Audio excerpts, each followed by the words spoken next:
शहर से दूर एक पुराने वीरान किले के पास एक बहुत ही पुराना कुआं था। रोज रात होते ही वहां ऐसा सन्नाटा छा जाता था कि कोई परिंदा भी पर नहीं मारता था।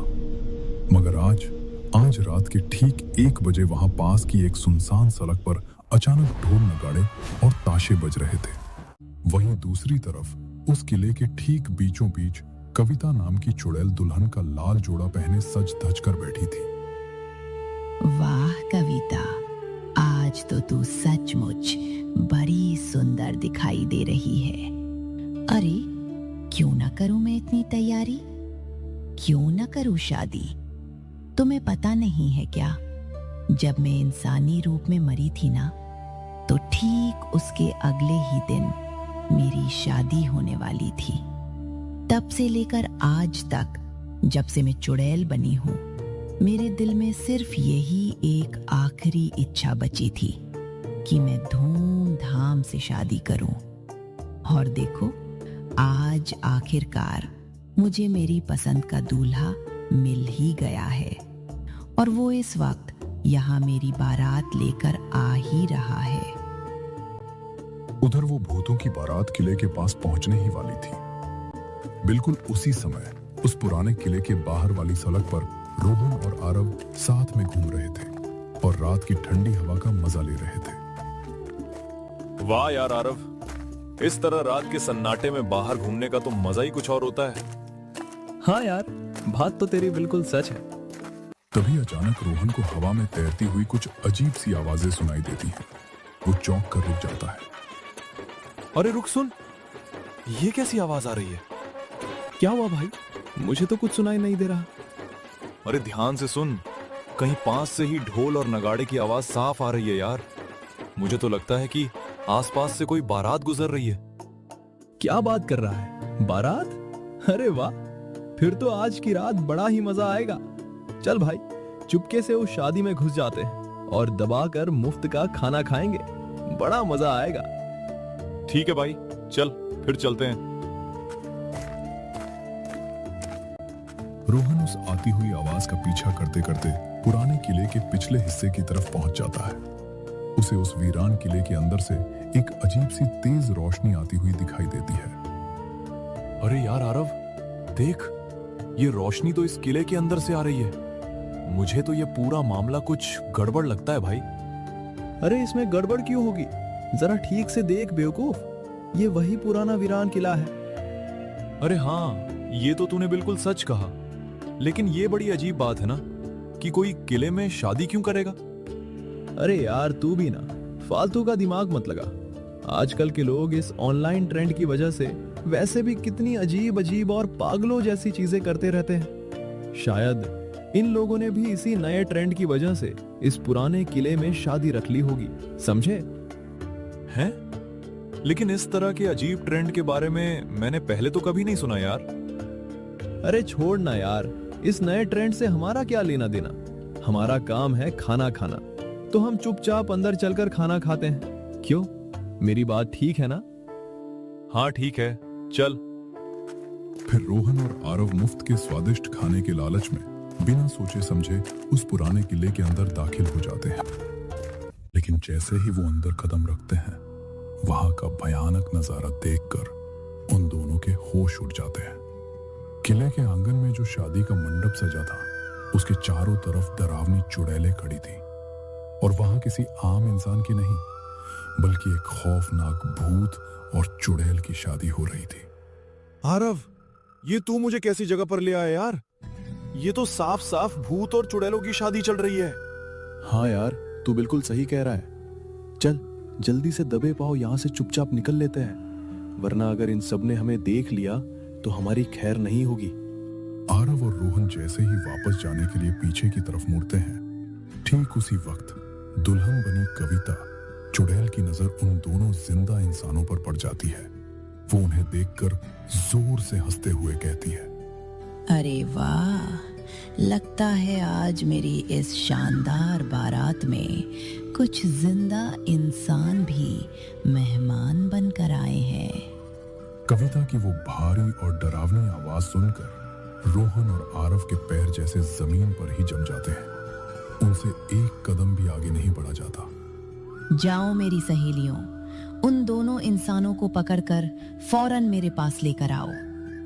पलक झपकते ही चुड़ैलें उन्हें घेर लेती हैं। नहीं नहीं, बचाओ, कोई हमें बचाओ, हमें छोड़ दो। हाँ चुड़ैल जी, हम तो बस गलती से रास्ता भूलकर यहाँ अंदर आ गए थे, हमें जाने दो, छोड़ दो। अब आ तो गए हो तुम दोनों मेरी इस शादी में बिन बुलाए बाराती बनकर, लेकिन अब यहाँ से वापस जा नहीं सकते। अब तो हमेशा हमेशा के लिए इसी पुराने किले में रहने की पूरी तैयारी कर लो, क्योंकि ये कविता चुड़ैल जब एक बार किसी इंसान को अपने चंगुल में पकड़ ले तो उसे बिना अपना शिकार बनाए कभी नहीं छोड़ती। हाँ, बिल्कुल सही कहा कविता ने। फिर जब तुम दोनों मरकर हमारी तरह भूत बन जाओगे तो तुम्हें यहीं तो हमारे साथ रहना पड़ेगा ना। उन चुड़ैलों की ये खौफनाक बात सुनकर रोहन और आरव गहरे सदमे में आ जाते हैं। उन्हें अपनी मौत बिल्कुल अपने सामने खड़ी नजर आ रही थी। वाह भाई वाह, एक साथ दो दो इंसानी मेहमान हमारी शादी में आए हैं। अरे तो फिर इनको कुछ अच्छा चाय नाश्ता तो कराओ। मेरा मतलब है इन्हें थोड़ा ताजा खून पिलाओ और थोड़ी गर्मा गर्म कौवा बिरयानी तो खिलाओ। क्या? कौवा बिरयानी और खून? छी, मुझे तो सिर्फ ये नाम सुनकर ही उल्टी आ रही है। छी क्या लगा रखा है? अब अगर तुम मेरी शादी के मंडप में आए हो तो तुम्हें खाना तो खाना ही पड़ेगा ना।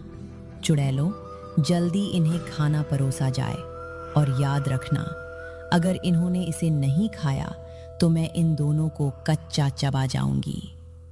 तभी चुड़ैलें उनके सामने थरिया लाकर रख देती हैं। छी यार रोहन, इसे हम भला कैसे खाएं?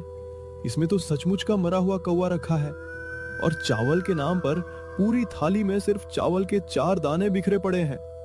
अरे यार आरव, तू उस कौवा बिरयानी को छोड़ और पहले इस खून से भरे हुए कांच के गिलास को देख। चुड़ैल जी, वैसे ये किसका खून है? क्या ये किसी कौवे का खून है? नहीं रे बेवकूफों, ये तुम्हारे जैसे ही दो प्यारे भोले भाले और मासूम इंसानों का खून है। वो दोनों भी ठीक 2 दिन पहले इस पुराने किले में डरावनी ब्लॉगिंग करने आए थे। मैंने बस उनका ही सारा खून निकालकर इसमें भर दिया। ये सुनते ही आरव और रोहन बुरी तरह डर जाते हैं, क्योंकि अब उन्हें पूरा यकीन हो चुका था कि बहुत जल्द उनका भी यही हाल होने वाला है। चलो बस, बहुत हुआ तुम लोगों का नाटक। जल्दी से ये खाना खत्म करो और फिर कविता, तुम इन्हें जान से मारकर इनका खेल हमेशा के लिए खत्म करो। आज हमारी शादी का दिन है। तुम इन फालतू इंसानों के चक्कर में हमारा कीमती वक्त बर्बाद मत करो। अरे हाँ हाँ ठीक है बाबा, बस थोड़ी देर और खेलने दो मुझे इनके साथ। बड़ी मुश्किल से ऐसे सीधे साधे इंसान हाथ लगते हैं। और तुम दोनों, तुम्हें सुनाई नहीं दिया क्या? जल्दी से ये बिरयानी खत्म करो और फटाफट ये सारा खून पी जाओ। नहीं, मुझसे ये काम बिल्कुल नहीं होगा। आप चाहे तो मुझसे कोई दूसरा काम करा लीजिए, लेकिन मैं ये किसी इंसान का खून कभी नहीं पी सकता। हाँ, मैं भी नहीं पी सकता। और अगर इस सड़ी हुई कौवा बिरयानी की जगह असली चिकन बिरयानी होती तो मैं एक बार को खा भी लेता, मगर ये गंदा खून और कौवा तुम हमसे कभी नहीं करवा सकती। अच्छा, तो तुम मेरा हुक्म नहीं मानोगे? ठीक है, फिर एक काम करो, तुम दोनों अब एक दूसरे को थप्पड़ मारना शुरू करो, और याद रहे थप्पड़ एकदम तेज और जोरदार होना चाहिए।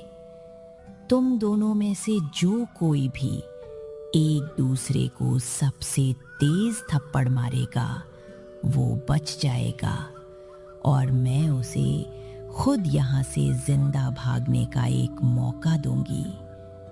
लेकिन जो भी इस खेल में हारा उसका खून निकालकर मेरे सारे भूत बारातियों को दावत में पिला दिया जाएगा।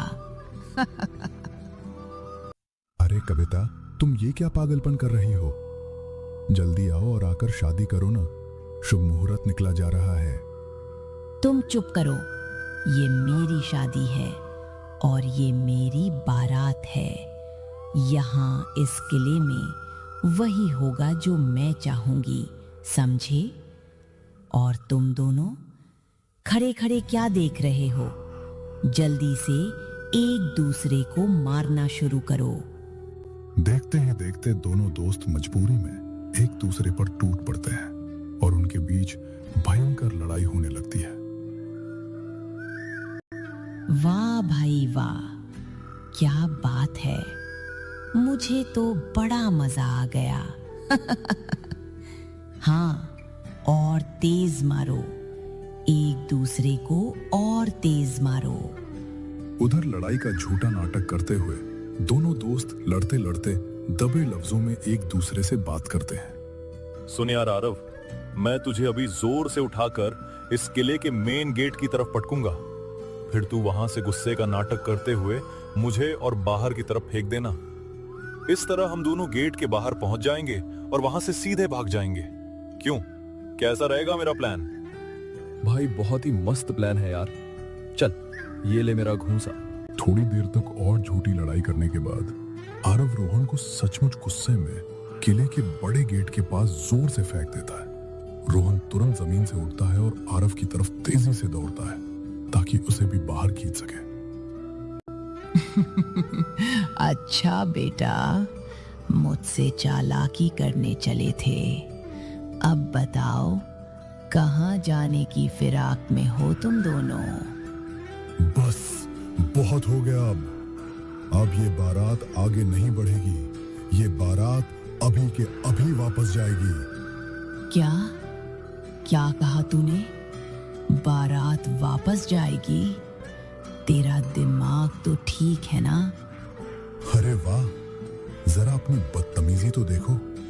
भला ऐसे कौन बात करता है अपने होने वाले पति से? अब ये शादी बिल्कुल नहीं होगी। तुम्हें मुझसे शादी करने से ज्यादा तो उन दोनों इंसानी लड़कों में दिलचस्पी आ रही है। अब एक काम करो, उन्हीं में से किसी एक से जाकर शादी रचा लो। क्या कहा रे बुढ़े भूत? शादी तो तुझे करनी ही पड़ेगी, वो भी सिर्फ मुझसे ही। समझ गया ना? चल, चुपचाप मेरे साथ मंडप में वापस चल। लेकिन जैसे ही किले में भूत और चुड़ैल आपस में झगड़ने लगते हैं, ये नजारा देखकर रोहन और आरव को वहां से भागने का साफ रास्ता मिल जाता है। दोनों दोस्त उस चुड़ैल को आपस की लड़ाई में व्यस्त देखकर बिना एक पल गवाए तुरंत वहां से 9-2-11 हो जाते हैं। और उस खौफनाक रात के बाद वो दोनों दोबारा कभी किसी चुड़ैल तो क्या, किसी आम